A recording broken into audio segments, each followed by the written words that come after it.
Donald Trump ၏ဘဝနှင့်အောင်မြင်မှုများ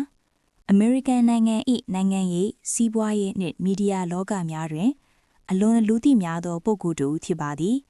သူကိုစီးပွားရေးလုပ်ငန်းရှင်ရုပ်သံအစီအစဉ်ထုတ်လုပ်သူနောက်ပိုင်းတွင် American သမ္မတအဖြစ်လည်းလူသိများလာခဲ့ပါသည်ငယ်ဘဝနှင့်ပညာရေး Donald Trump ကို1946ခုနှစ်ဇွန်လ14ရက်နေ့တွင် American ပြည်ထောင်စု New York မြို့၌မွေးဖွားခဲ့ပါသည်သူမိသားစုသည်အိမ်ချမ်းမြေလုပ်ငန်းတွင်အတွေ့အကြုံရှိသည်သူငယ်စဉ်အရွယ်မှစ၍စီးပွားရေးစိတ်ဓာတ်ကိုသင်ယူလာနိုင်ခဲ့ပါသည်နောက်ပိုင်းတွင် Wharton School of Business မှာစီးပွားရေးပညာကိုလေ့လာခဲ့ပါသည်စီးပွားရေးလောကထဲသို့ဝင်ရောက်ခြင်းပညာရေးပြီးဆုံးပြီးနောက်ဖခင်၏အိမ်ချမ်းမြေလုပ်ငန်းကိုလက်ခံပြီး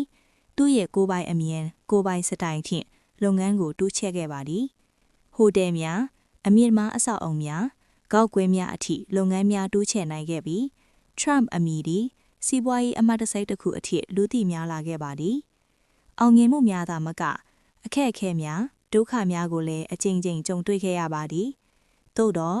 မကြေလည်မှုများကိုအရှုံးမပေးဘဲထပ်မံရပ်တည်နိုင်ခဲ့ခြင်းသည်သူ့ရဲ့ထူးခြားချက်တစ်ရပ်ဖြစ်ပါသည်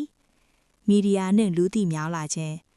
Donald Trump သည် The Apprentice ဆိုသောရုပ်သံအစီအစဉ်မှတစ်ဆင့်ကမ္ဘာအနှံ့လူသိများလာခဲ့ပါသည်သူ့ရဲ့ပြောဆိုပုံဆုံးဖြတ်ပုံများကြောင့်ပရိသတ်များ၏အာရုံစိုက်မှုကိုအမြဲတမ်းရရှိခဲ့ပါသည်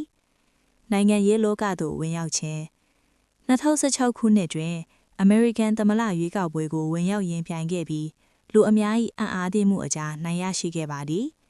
2019မှ2021အထိ American သမ္မတအဖြစ်တာဝန်ထမ်းဆောင်ခဲ့ပါသည်သူ့ရဲ့အုပ်ချုပ်ရေးစတိုင်သည်အားကောင်းမှုများနှင့်ဝေဖန်မှုများကိုလည်းတပြိုင်နက်တည်းရရှိခဲ့ပါသည်သင်ခန်းစာများ Donald Trump ၏ဘဝမှလေ့လာနိုင်သည့်အချက်များမှာမအောင်မြင်မှုကိုကြောက်ရွံ့မနေခြင်းကိုယ့်အမြင်ကိုရဲရဲဝံ့ဝံ့ထုတ်ဖော်ခြင်းအခက်အခဲကြုံလင်ပြန်လည်ရပ်တည်နိုင်ခြင်းဖြစ်ပါသည်နီးကုန်းချုပ် Donald Trump ၏ဘဝသည်